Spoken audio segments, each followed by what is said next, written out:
Do you know who is the biggest philanthropist in the world? The man who brought the first steel work in India, the first cement plant, the first indigenous insurance company, the first power plant, all these were brought with the same man.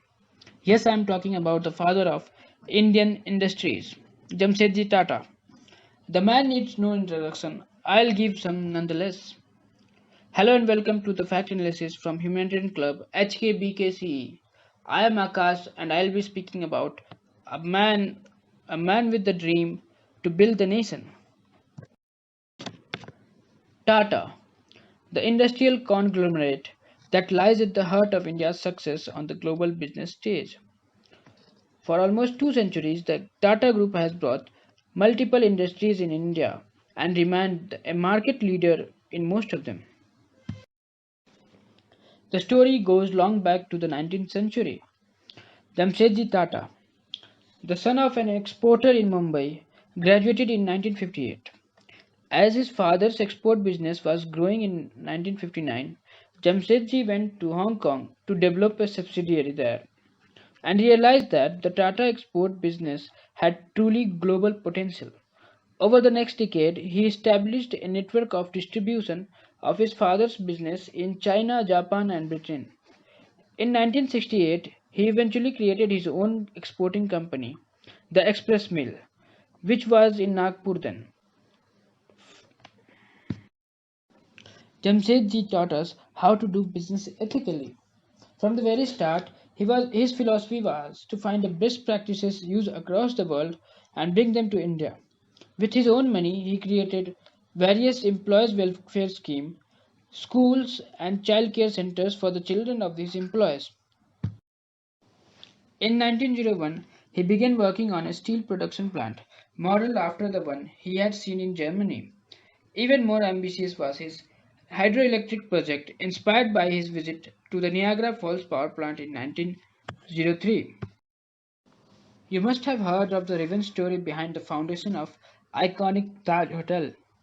Jamshedji was inspired to build this hotel after he was refused entry at one of the grandest hotels of British times, the Washington's Hotel, which was restricted to whites only. Jamshedji valued education to the point where he donated lands and buildings toward the creation of the Indian Institute of Science, the eminent University of India. He would not, however, live to see most of his project realized because he died while on a business trip in Germany in 1904, leaving the already sizable Tata company to his two sons. Together they consolidated their ownership into a single holding company, which in turn is owned by the charitable trust they created for the future generation. By the time the leadership mantle passed on to the next generation in 1938, Tata Sons was comprised of 14 different companies. I am pretty sure that the contributions of the Tatas cannot be covered by this single video alone. But let me just count a few more.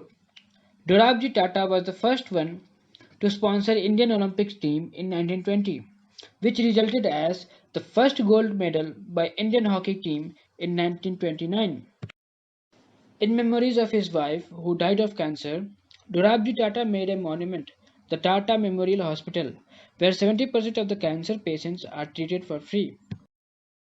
After Dorabji Tata, the leadership went to a distant cousin with a very interesting background. Jahangir Tata, better known as the JRD Tata, had been in the company since 1925 but was raised in France and was a close friend to the man who made the first flight across the English Channel.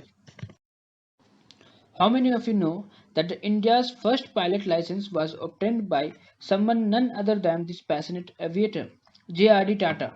So, unsurprisingly, his first big project to the Tata was the Tata Air Services in 1932, which originally carried mails. But later on in 1938, it started doing passengers flight as well. Further in 1945, Sir J.R.D. Tata created Tata Motors, originally with the idea of building locomotives. But in 1954, he branched out into commercial vehicles through a partnership with the German car company Daimler. Over the course of his 52 years of leadership, Sir J.R.D. Tata expanded Tata Group from 14 companies to 95 companies. In 1960s, the government of India brought the Monopolies and Restrictive Trade Practices Act, which was essentially targeted at the Tata. Tatas, though, were far from monopoly as per the Western standards. After the passing of the act, some companies under the Tata Group weren't performing well. So J.R.D. Tata, to fix all this, sent a man.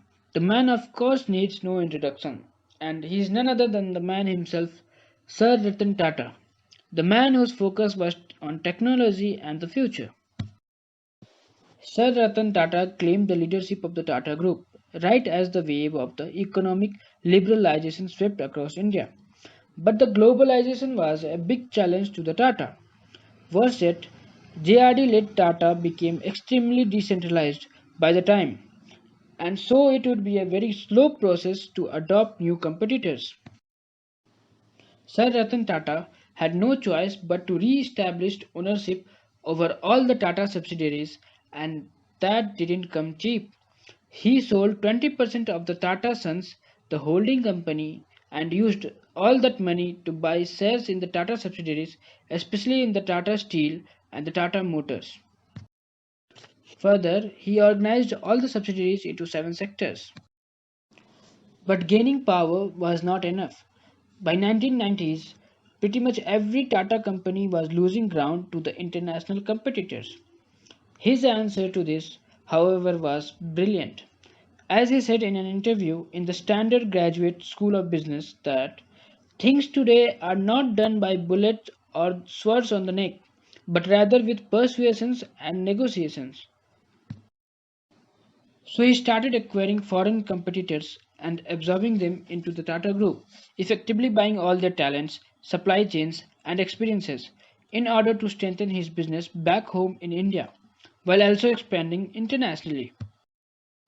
Some of the famous acquisitions made by the Tata Group were the Tata Tea acquiring Tetley in 2000, European Steel Titan Coros in 2007 for $12 billion, Jaguar and Land Rover in 2008 for $2 billion, and the list goes on. Well, speaking about the Tatas and their contribution to the nation in just one video is highly impossible. But as of now, I would like to thank you all for spending some time with me. We here at Search Your Soul regularly bring you such interesting topics with videos. Make sure to subscribe our channel to stay updated.